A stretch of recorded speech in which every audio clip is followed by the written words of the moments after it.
I love Jalen Ramsey. I guess to go for it there for Nick Sirianni. This is just a chart, right? They've got a chart on the sideline or up in the booth, and it's like, hey, the score's this. You go for two. I mean, they weren't not trying to make a statement there. They were up double digits, right? What more of a statement do they need to make? Okay, so then let's talk about what statement they did actually make on the field. Are we now sold on the Eagles' offense that it is moving in the direction it will need to for them to have a real chance to defend their Super Bowl title? It's a bad defense they're going up against last night. Right. Okay, and truthfully, Alex mentioned it in the highlight, that 3rd and 1, this tush-push may be done.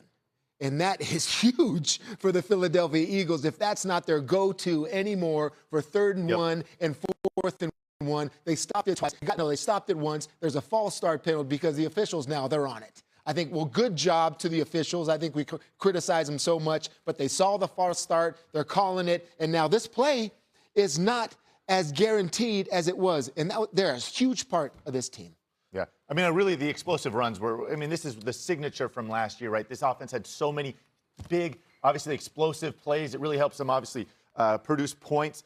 That's been missing this year. It showed up yesterday. Can they sustain it is the big question. I just think all of the talk all season about the pass catchers for the Philadelphia Eagles, between Devontae Smith and A.J. Brown, 20 targets, 12 for A.J., 8 for Devontae. You're talking about going forward the month of December, going into the playoffs, get them wide receivers started. I like it, Greeny. I mean, and the wide receivers are much better when the running game's going. And I know that kind of sounds like it's contradicting, but it's not. Because when you get that running game going, you stay ahead of the sticks. The defense has to defend you differently, and that allows those one-on-one opportunities with those wideouts. I just say bad defense in Washington. They've got the division, so they can play the next few weeks the way they can have a bye week. Yeah. I mean, a makeshift bye week. They're not going to get the #1 seed bye, but players know that 18th week, I probably won't be playing, Coach, and a lot of them will be rested. Real quick, you're talking about the 18th week for Philadelphia defending their championship. Hey, man, they might lose their mojo because right now they're not playing well. So maybe they might need to play that last week. I think they're going to play. And Dan Quinn, boy, I tell you, he's going to have his team ready to go. Unfortunately, they haven't been ready to play defense all season. And I love it like, hey, we'll play you in 2 weeks. The Philly's like, can we play you next week? This team stinks on defense, man. I'm sorry, but like, oh, that's a threat.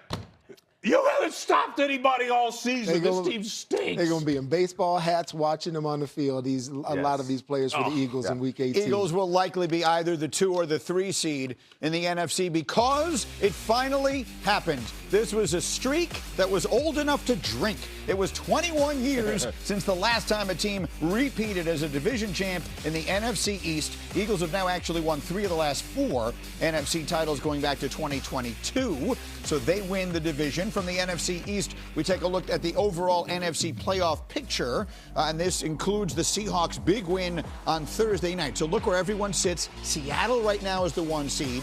The Bears sliding in at 2. Eagles right on their heels. And that Rams team that so many people think might be the best team in football, very likely going to have to go on the road and win 3 times in the playoffs to get to the Super Bowl. All right, time for Seconds of Schefter. 30 seconds, Adam, go. Well, Greeny, you mentioned the Rams. The Rams lost Thursday night in Seattle. Big special teams miscue on the Rashid Shaheed punt return. And this weekend, the Rams made the rare move of firing their special teams coordinator, Chase Blackburn. How rare? Sean McVay never had fired an assistant coach in season. He did it this week.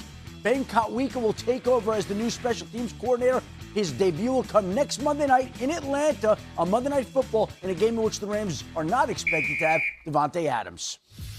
All right, Shefty, our favorite time of the week. It's time for You Got Mossed. And first, let's today in Denver. And so let's talk about what is on the line, in particular for the visiting Jaguars. Yeah, so much on the line, Greeny, with 3 weeks to go. And they have a 1-game lead on the Texans in the AFC South. We're going to break this down using our playoff predictor. Entering today, 58% chance for the Jaguars to win this division. But look at these last 3 games. At the Broncos, at the Colts, home for the Titans. This is the only one today where they have less than a 50% chance to win. So we're going to show you how this changes with a win or loss for the Jaguars. If they win in Denver, up to 79% to win the division. Then if they won their last 2 divisional games, they would be the AFC South champ. Look at how that number, focus on 79%.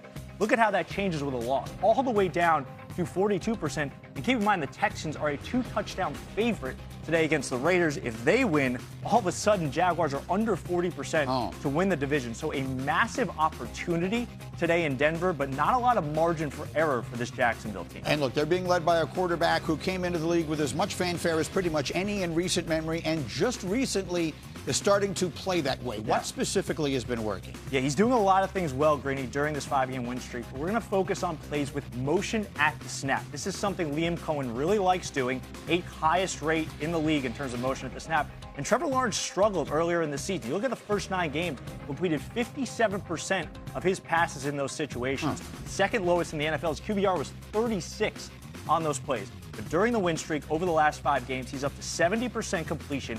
His QBR is 85, with a player moving at the snap at second highest in the NFL. And as I said, this is something Liam Cohen likes doing, and because Trevor Lawrence is doing it better, kind of doing it more. Last week, 47% of the Jaguars' plays had motion at the snap, their highest rate over the last 2 seasons. And he had the best performance of his career by a wide margin. Cap, outstanding. And so as we take a look at that, what that tells us, Alex, and motion is obviously something that so many of the quarterbacks are using effectively.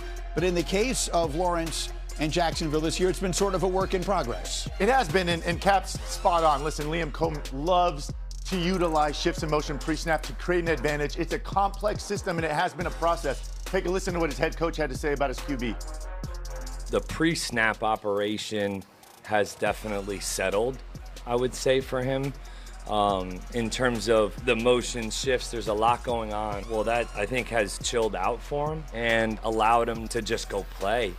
All right, this is earlier in the season. This is what Coach Cohen's talking about. We got double shifts in motions. That's cheating. That's illegal. There's the flag, Teddy. Again, week 2, they have more illegal shifts in motions than anybody in the NFL. Again, it's a disaster. Nobody's open. That's We're no turning chill. the ball. That's no chill. Again, moving back 5 yards. All right, well, they've stayed with it. This is last week. Again, week 15. Here we are, pre-snap. We're going to bring a receiver over in motion, right? Hut, hut, hut. We're getting a free look. Again, we see the Jets in cover 3, Teddy. So guess what? We're not going to run the ball into a loaded box. We're going to check the play to a cover 3 beater. Again, bring our receiver back over. A lot of moving parts, right? See you, Look at the command Trevor has, a field general here. The irony is the Jets say, hey, I see your check. I'm going to match it. They check out into cover 4.